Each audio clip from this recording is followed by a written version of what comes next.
everyone. I am so excited. We have Pamela Rose with us here today over in Bristol, England. Pamela is not only a ME and CFS wellness coach, but she also lived with and fully recovered from chronic fatigue syndrome or ME herself. So welcome, Pamela. It is so wonderful to have you here today. I cannot thank you enough. It really is my pleasure. It's so great to be here and talk to you and share my story. So just before you and I jump in, as always, I just want to make sure everyone knows that neither of us are here to give anything that should be considered professional advice. We are simply sharing our own stories of living and recovering with chronic fatigue syndrome or ME. So it will, of course, be up to you to take anything that we say and do your own further research, talk to your trusted healthcare professionals before deciding if any of this might possibly be right for you as well. I would love to hear a bit, Pamela, about your story, how you got sick, if you know what set it off, how long ago this was, how long you dealt with this. Yeah, right. Well, it goes back to over 10 years ago now, almost 11 really. And in hindsight, there were a few signs there, but like many people, I didn't spot them at the time, or I certainly didn't pay too much attention to them. And basically, I was at a space in my life where things were good. Life was good. I'd found a new romantic partner, and he was brilliant. We'd just recently moved in together. I had a job that I loved. It was very busy, but I loved it, and it would take me around the country, and so everything was great. But then I had some underlying health issues for a while. I mean, to be fair, really, since I'd had glandular fever in my late teens, maybe 20. And, after that, the typical stuff we hear about, repeated sort of throat infections, tonsillitis, things like that. So although I was in a really good place, I would have the occasional blip where I'd have, tonsillitis. And really, the kind of slide, as I would say, down into my eventual diagnosis of ME CFS was, it started with what I thought was another bout of tonsillitis, but it wasn't. It's something called a quinsy. I don't know, have you heard of a quinsy?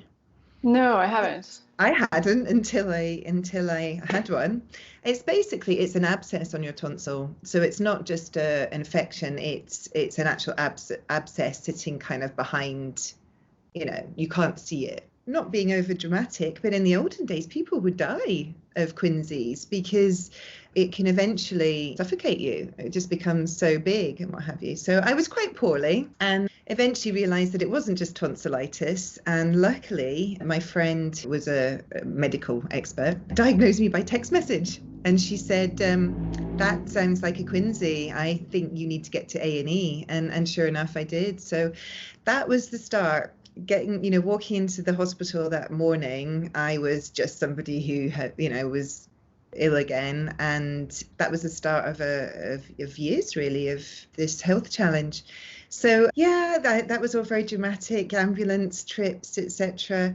But I got through that. The health service here is fantastic, and they got me sorted. They got it under control. But that was days in hospital with IV antibiotics, and then obviously time to recover, which in my usual style, I didn't perhaps take as much time as I should have done to let my body get over it.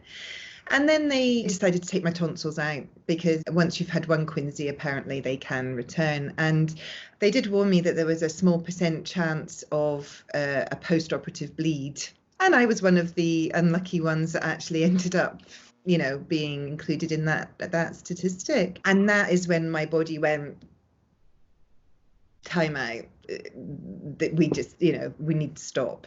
And it really just felt like that. And after that, it took a long time before I really felt anywhere close to being that sort of well, energetic person that I'd been before. So that was 2010, 10 years ago. What sort of symptoms did you have once this turned into ME CFS? What was that like for you?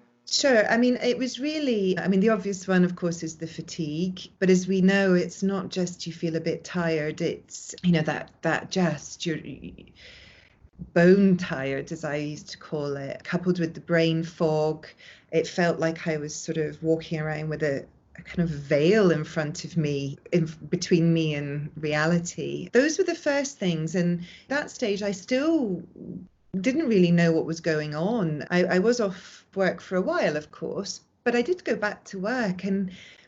But I would just be walking everywhere so slowly and just feeling so kind of out of it. And I just was not anywhere close to being what I'd been before. So those were the key symptoms at first, definitely. And then others appeared as well. Aches and pains, headaches, vision problems, sleeping was hit. Everybody's a bit different, aren't they? But it was as I know now, the kind of classic sort of signature symptoms really of chronic fatigue. So when did you know that this was no longer, the tonsil related problem and it had turned into something else? How did you put that together? I was very lucky that I had a great doctor, a GP here. I think it helped that she'd been with me for the sort of the journey from the the tail end of 2009 into early 2010, where things just kept kind of happening. So she knew that, or was familiar with this kind of ongoing issue that I'd had. And she did take it seriously. She did all the usual things, running bloods and looking for the obvious stuff. As I know now, really diagnosing ME/CFS is a kind of a diagnosis by elimination, isn't it? People, the medical profession rule out the other obvious stuff, and one by one she discounted all the things, thyroid and diabetes and goodness knows what else. And eventually, if you have those signature symptoms and everything else has come back clear, they start to suspect it could be that. So she went through that process quite quickly, and it was only a couple of months before she'd referred me to the local clinic at the hospital. They didn't have an ME/CFS clinic then or anything like it. It was the pain management clinic, because even 10 years ago, people had heard of ME/CFS, but there wasn't nearly as much understanding or support or help. I didn't even have that much pain at that point, but they sent me to the pain management clinic because it was the only part of the hospital that had any awareness of these sorts of chronic conditions that there's no obvious treatment for, I guess. So yeah, so I in some ways, I do feel quite fortunate that she took it seriously and that I did actually get on that hospital waiting list quite quickly. Yeah, it's interesting. You're talking about the diagnosis being a process of elimination, which seems to be something that so many of us go through. And I think it's absolutely where you have to start because the symptoms do overlap with so many other conditions. Yeah. But I think I would suspect to people who don't have it, it can make it sound like almost a fake diagnosis or a useless diagnosis, because it's like, well, when there's nothing left, we give you this diagnosis. But the reality is, at least in my experience, and I hear this from a lot of people, that even though you have to rule out so many other things first, after my years of living with this illness and reading about it and learning about it, I have no doubt that I had it. There are classic signature symptoms, like you said. So you have to start there. You have to start ruling things out. But in the end, I think we all know, without a doubt, most of us, or many of us anyways, it seems, that it is definitely this. Yeah. Unfortunately, most of us don't want this diagnosis, but... I've talked before about the fact that, how important is it to have that diagnosis? And, there are a couple of practical reasons why it is. I had a career. I had a senior corporate job that, was very responsible. And I knew that I needed some time off, some sick leave to focus on my health. Now, of course, I needed the medical profession to, sign the form to give me that space. And they wouldn't have done that, of course, if they hadn't diagnosed that there was something that absolutely needed that approach. So there are some practical reasons why I think having a diagnosis is important. And of course, people want to know what's wrong with them and also have the reassurance that it isn't anything else. But the one thing I do say quite a lot is that I think that people shouldn't use that as empty time almost. There are things you could be doing during that space if you think you've got ME/CFS to kind of start to do all the right things while you're waiting for that diagnosis. that's that's an interesting topic too. And it is nice, like you were saying, that there's so much more available now. I know we still have a really, really long way to go with this illness, with understanding it and treating it, but it's so different. You said you got sick in 2010, I got sick in 2008, so a very similar time, which wasn't so long ago. But when I got sick, nobody was watching YouTube videos really that I knew of anyways. There was no such thing as Instagram. Like you, it was Facebook groups, were there? These Facebook nothing. support groups, nothing like that. I so desperately craved having another human being that I could talk to that understood what I was going through. And I'd searched online, but there's really, really nothing. So after a while, I kind of gave up. So it is nice that things are coming along. And then I talked to some people who got sick in the year 2000 in 1990, and I can only even imagine a time when there wasn't even internet. Absolutely. How people were, and their doctors couldn't help them. How are they digging themselves out of this? It's just, so yeah, it's good. It can be a very discouraging illness. I guess my point is that although it can be discouraging, we've come so far, and there's just so much more hope now and so much more information available. So it doesn't need to be this hopeless diagnosis that it kind of felt like it was not so long ago. That said, I think there's I've seen even in the last year, I don't know if you'd agree, that there seems to be much more of a focus on the positive stories as well, and the recovery stories like we're talking about just now, and all the work that you've been doing to really try to get that message out there. I think that's the shift that's happened more recently. I hope that will continue. Yeah, I agree completely. And that was another thing that I was desperate for. I could not get my hands on a single success story when I first got sick. I was reading and searching. I just wanted to find a person that had recovered. Me too. Absolutely. And I think there were success stories around at that stage. And my theory is that people would, they'd recover, or they'd at least get to a place where they were feeling much, much better and able to live their life again. And then they'd go off and live their life. They wouldn't hang up these, it was sort of discussion boards that I used to use, these kind of, I guess you still get them, but they were the very kind of early, quite basic discussion. And we would jump on anybody that came on with even a glimmer of a hopeful, positive story. And you'd squeeze them for every piece of information. What have you done? What have you tried? And then they disappear, and quite rightly, they were going off and living their lives. And I suspect that still happens a lot now as well. I imagine the bulk of people who recovered aren't, starting YouTube channels and doing different things. No. And the biggest thing that kept me going was hope. And when you don't have those other stories, you have to find your own source of hope, which you can do. But it's just nice that there's tangible sources of hope out there for people now. Now, of course, I want to know, I suspect everyone wants to know, what was your recovery like? So for me, it was a 7-year journey. So that was the time span that I consider from that Quinsy diagnosis to considering myself fully recovered. Okay. But I think it's fair to say that it was it was a journey, and there were gradual improvements during those 7 years. It wasn't just 7 years of feeling awful and then one day waking up and being miraculously better. I was diagnosed at the time when the NHS here in the UK were towards the end of this treatment protocol they were recommending called PACE. I don't know if you've heard about that, but it was, I won't go into detail, but it was all about the theory that pushing people to exercise who have got ME/CFS was helpful.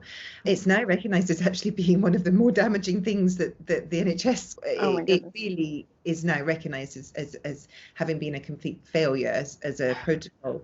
But, that was the sort of, I was diagnosed the tail end of that. I was offered CBT through the hospital, and I went to a couple of sessions of that, but it just didn't, it was group CBT, and it just didn't feel right for me. And I knew that really I needed to grab hold of this myself.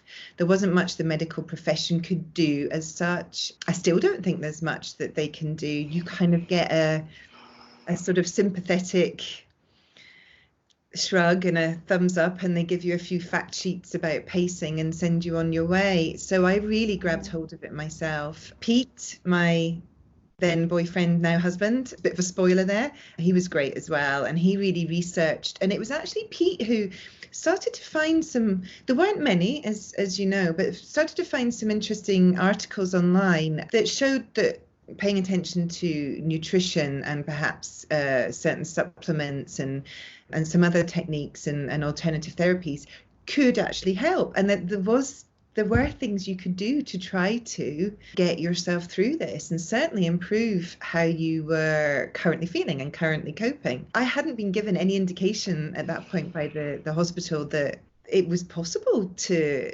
improve or do anything to kind of have some control perhaps over how it was going. So that was quite enlightening. And then I researched everything I could. And like I say, I had been given some time off work. I was very fortunate that the job that had sent me all around the country and perhaps in hindsight played a little part in my health getting to that stage, then absolutely gave me some of the space I needed to help me get my head around it. So, the key things I did, I stayed, you said earlier, I stayed hopeful. I really did stay hopeful. These, although there were only snippets, there were, glimmers of hope that even if a full recovery wasn't in my future, that at least a partial recovery and feeling better and stronger than I was would help. On the whole, of course, I had bad days and bad weeks, but on the whole, I tried to stay positive and hopeful and driven. And everything I did was to try to kind of move forward constructively. And a big part of that was that Pete and I had only been together for a little over a year, and I didn't want to lose him. I could hardly leave the house for the first 6 months. And, who wants a girlfriend who can't go out? He never made me feel like that, but I knew that I needed to get my health back if I wanted to, get our relationship back to where it was and live the life I hoped I was going to live with him. So that was a real personal thing for me, but I think that helped a lot.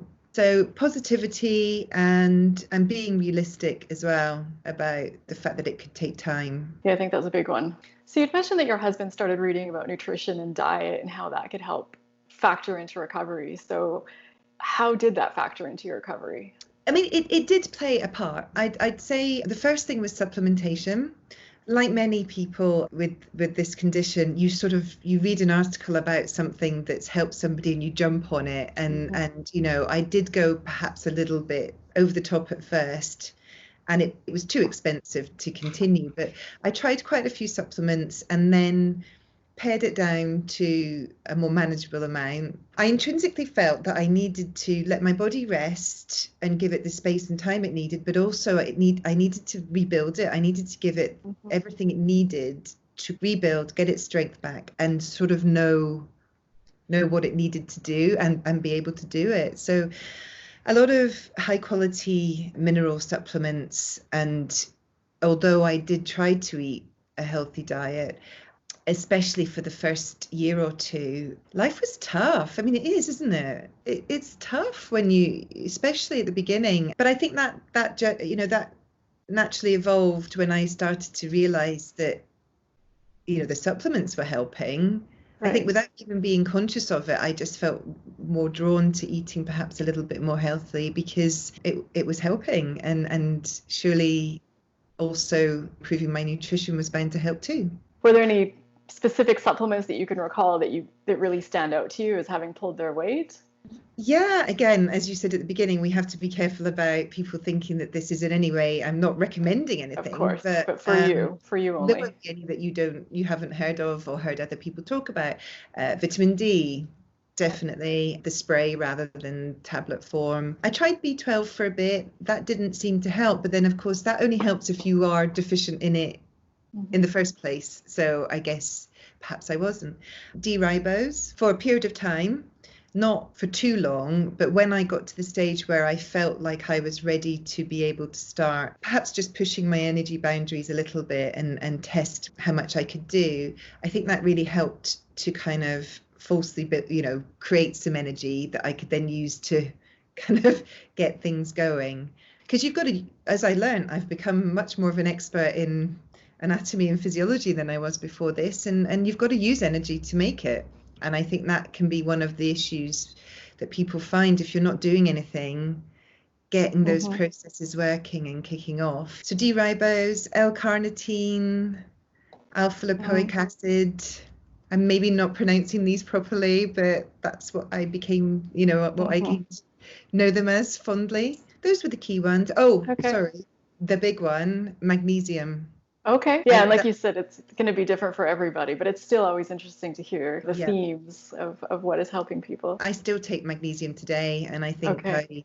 I always will. It's one that I just knew was helping me really quite quickly. Okay. So Pamela, you talked about, in terms of your recovery, acceptance of where you're at playing a big role in this for you. So could you share with us a little bit about what pacing has been like for you and how you made this work for you? Yeah, I mean, I think pacing is talked about a lot, but there's a reason for that, because it really is, I think, the cornerstone of really learning and tuning in to your own experience of how this condition is affecting you, and how you can control it best you can, cope, and ultimately then move forward. So for me personally, I mentioned earlier that I was pretty much housebound for a good 6 months, if not longer.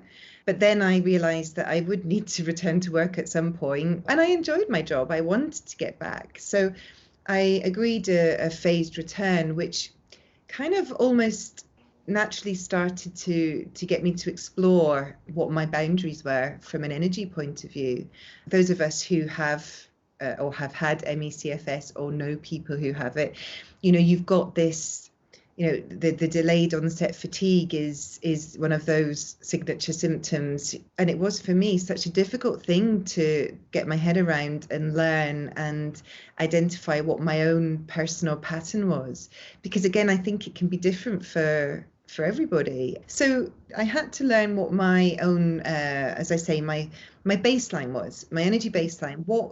How could I pace my energy throughout the day, using things like the spoon theory, all of those kind of tips and tricks to learn what that baseline was, where I could kind of keep the symptoms slightly under the radar. Now, it wasn't much, that was the challenging thing, but at least I knew what that setting was. And I'd have blips along the way where you wake up on a good day, you feel a bit better, and you maybe push yourself too much. That's human nature, and it's something that I think a lot of us do. But on the whole, I tried to stay true, deal with my return to work in a positive way. I was still suffering, ill health, I would say a good year or two after returning to work. I was still having setbacks, but because of pacing, I never went back to square one. That's one positive thing to say. I got shingles within the first few months of going back to work. My immune system was obviously still not great. Then the year after that, I had appendicitis. I'd been at work all day for Halloween. We'd all been in fancy dress. My team were dressed as vampires. People were saying how pale and vampire-like I looked. It turned out that my appendix was starting to rupture. Pete had to dash me to hospital the next morning, and a couple of hours later I had my appendix removed. So, my body was still, I think, struggling and in crisis mode, even a couple of years in, even though I was pacing and I was living, I was working. But I'd work during the week, and I really couldn't do much at all in the evenings. I had to accept that if I wanted to work full time, during the week at least, that had to be the focus. I started to I wouldn't say every month I noticed a difference, but certainly in chunks of maybe 6 months, I would notice that I just felt bit more energetic, could do a little bit more, finding it easier to stay positive and find those constructive mindsets, and just start to sort of push myself a little bit more. That's so key, isn't it? And I suspect most of us recognize it. It seems most of us know it, at least on an intellectual level, how the pacing is so important, because it's this crash, recover cycle that we all seem to be stuck in.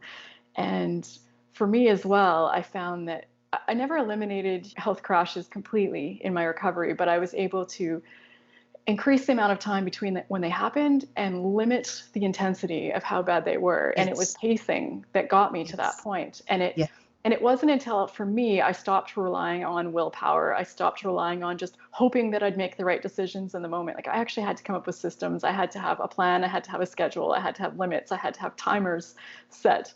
I actually just recently put a video out just on the topic of pacing because it was so important for me. And if anyone's curious about hearing the system that I used, I'll put a link in the video description. But just to your point, yeah, it sounds simple, but it's such a powerful tool for recovery, and without it, it's really hard to make progress. And again, it sucks because you want to do more, but even on the good days, you shouldn't. And so it is tough.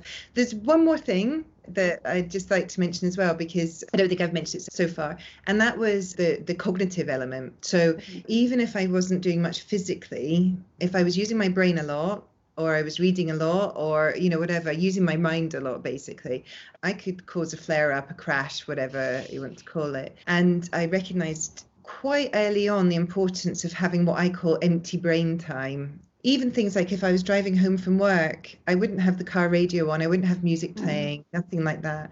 I would just have a quiet car so that my brain could just settle a little bit after having been so full on at work.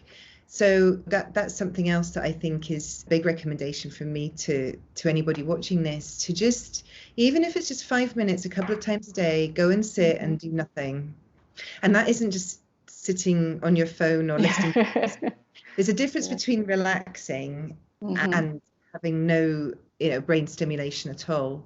And I think that's really important. Yeah, that resonates 1,000% with me. And for me, there's sort of different levels of mind shutting off. And I have to even be aware of the value of something simple, because I'm wired for productivity. So as soon as my health came back, I just want to be productive all day long. I just want to be accomplishing things. So sometimes things like watching TV, silly fiction TV shows, I feel a bit guilty, like it's wasting time.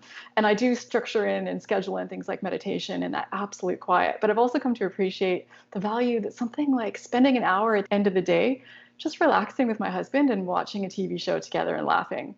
I don't think it replaces that quiet time. I think that's like, the complete silence in your mind. But I think that also has value, as opposed to, working on projects, working, go, learning new languages, doing all the things that many of us who get these illnesses seem to be these people who are wired this way, who want to go. So that was me. If I was waiting for the kettle to boil, I'd be, what can I do? But and I think that we need to learn to just have a bit of a cleanse of that every now and then. And coming to appreciate that it's not wasting productive time to sit in silence. It's not wasting time to do something fun with the people around you. It's just as important as everything else we're doing. It's so valuable, and it's keeping everything else running, and it's making all that other stuff possible.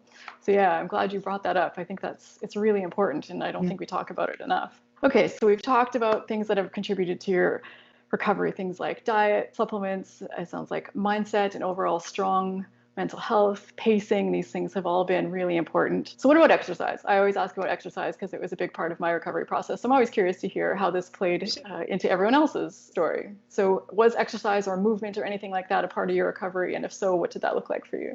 No, is the quick answer. But again, for me, I just felt the right thing to do was to really just let my body have that sort of more restful time. And I had been fairly active before that. I'd go to the gym. I used to go to Zumba classes, and I missed that. But I knew that would not be the right thing for me to do. The only exercise I did really in that entire 7-year period was walking. And not much of that to begin with, but that was the thing that one of the markers that I could tell was that was showing me that I was starting to have those improvements, because the distance I could walk and how I'd feel as a result just became longer and longer. I mean, we're talking 5-minute walks being an achievement in the first kind of couple of years. Yeah, no, it just goes to show that we really can't look at anyone else's experience and just 100% try and copy it, because it's never going to work the same for anybody else. And when I talk about my own experience, and I always say exercise was such a big part of it, and I should probably look at how rewording that, because what I did for months, most people wouldn't consider exercise. I started with 1 minute, not even every day, sometimes every second day, and it was more just movement. And it took me months and months and months to build up to something that anyone would call exercise. And even then, it was still very small. Whether it's walking or stretching, or, how you said earlier, how energy creates energy. I felt that I couldn't just be laying down all day. Like, I needed to have some sort of movement incorporated into my day. So how and when did you know that you were recovered? How did you gauge this? What did this look like for you? Yeah, it's a good question because, and actually for me, I have a date I can give you. It was the 10th Wow. of 10th of April 2017, and life had been good for a year or so. It really had, and I was thinking, if this is as good as I got, then I can live like this. Pete and I got married March of that year, and had the lovely dream wedding that I didn't know if I'd be able to achieve. And then it was actually only about a week or two after we got back from honeymoon, and we were sitting on the sofa, and I suddenly had this urge to go for a run. Now, bearing in mind what I said earlier about not exercising, I suddenly felt that not only did I have enough energy, but I actually had expendable energy. I had energy to burn, and I felt this just urge. And I said to Pete, I'm going to go for a run. And he looked at me a little with a bit of surprise, quite, understandably. And I did. From that day onwards, I started running more. I joined the gym. I started going to the gym more often. And that's why I chose that date really as being, my point of where I really just thought, yeah, I'm back. And now I do spin classes several times a week, and I do more exercise than I did before I got ill, to be honest with you. How 3 years ago. incredible. And what a great story. I find for me, this recovery place has been this changing date for me. There have been so many times where I've thought, this is it, I'm here. And then Yeah. something will happen a few months later. I'm like, no, this is it. Now I'm here. Before it was, I'd have a really busy day, maybe including a workout and errands and cooking dinner. And, at the end of just 12 hours of nonstop, I'd collapse on the couch and think, wow, I cannot believe I just did all that. Like, I am back. I am back. Yeah. And then a few months later, I'd have a day like that. And instead of collapsing on the couch, I'd still be full of energy. And I think I could go out right now. Like, I'm thinking, now I'm here. This is it. So it's just interesting how we all have a bit of a different experience of, gauging our recovery and what that's like for Yeah. us. So you clearly made a lot of changes and you've done a lot of work on yourself in your life to get to where you are now. So how much of that do you still do now that you are recovered? Now that I'm recovered, quite a bit, to be honest with you, because as much as anything, it became the norm for me. So I still very much try to practice what I preach, and I try to protect my energy. It's become second nature that if I know I've got a big night out on a Saturday, I will make sure that I haven't got anything too much in my diary for the following day. And these are things that I think probably people should do more often anyway. And if I'd done a bit more of that before, maybe I would have avoided, sliding into MECFS. So I think a lot of the mindset tools and techniques that I learned have held me in good stead. The time we're recording this, we're still in the grip of COVID-19 and lockdown. And of course, it's tough. And there are parallels with MECFS, how long is it going to last, the uncertainty and what have you. So I think a lot of the things that I used to cope when I was unwell have held me in good stead. And nutritionally, and just looking after myself, and just being grateful of my health every single day rather than taking it for granted.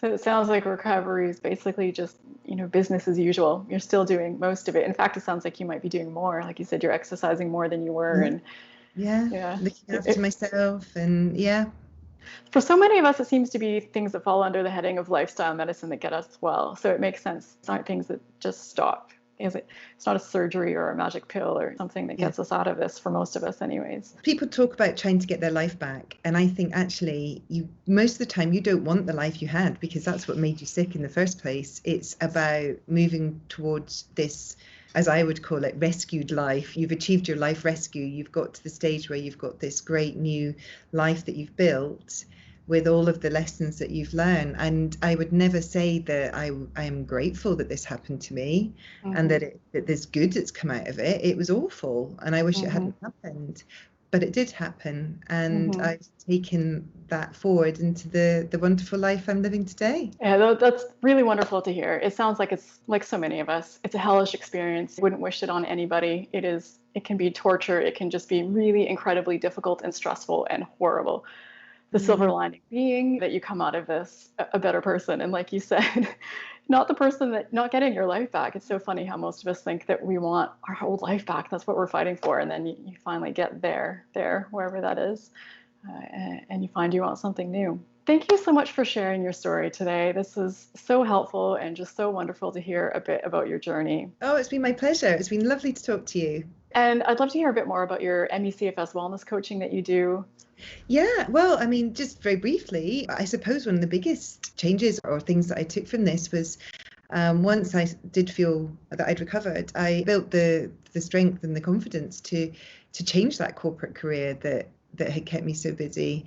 And although it took a while to get to that point and that decision, last year I left and went back to being a student and gained some new qualifications to allow me to practice, officially as a coach. So this was all from a point of view of really wanting to help people who were going through where I'd been. You know, I was so aware that I had such great support from family and friends and my colleagues. And some people don't have that. So I just felt this urge to do something new that would help people who were where I had been and guide them and coach them and help them to define the best way to rescue their lives, whether that leads to recovery or full recovery or a partial recovery. I think from my experience, you can rescue at least a good portion of your life. So that's what I'm doing now. I've got a home practice space here in Bristol, but I also work, probably most of the stuff I do is actually online via Skype and Zoom and other things. So I have clients across the UK, overseas, and I just love it. I get so much joy from helping people. How incredible and how brave of you to take such a huge pivot from a successful career that you knew so well, that was probably incredibly comfortable for you. You knew how to do it well. So on Instagram, your handle is at My Life Rescue. My Life Rescue. Okay. Facebook is the usual Facebook URL / My Life Rescue, or maybe the easiest thing is to find my website, and all the links are off there. So that's www.pamelarose.co.uk.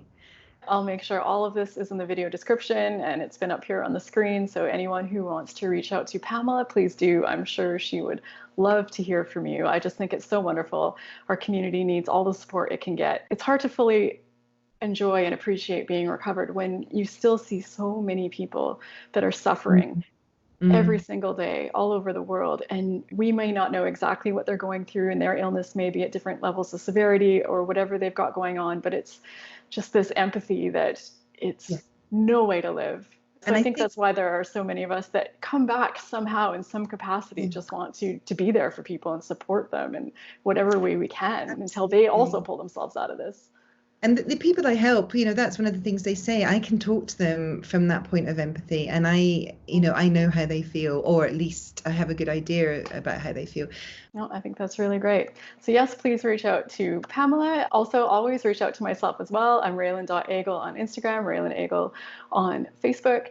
And if you've enjoyed this video today, those of you watching, please share it. We really need to help one another out. If you think there's something in here that might have value for anybody else out there, you can share the link on Facebook or just take a screenshot, share it on Instagram, and tag Pamela and myself, because we'd love to know what you thought of this. And to those of you watching, we'd love to hear your feedback and your thoughts on this. So please share in the comments, share a bit of your experience, what you thought of what we shared here today, if anything resonated, any feedback you have on anything. We always love hearing from you. This is meant to be a space to share ideas, to share stories, and support one another. So please, we'd love to hear a bit of what you're going through as well. So thank you to all of you who are watching. Thank you for supporting us in what we're trying to do here today by liking and commenting and subscribing.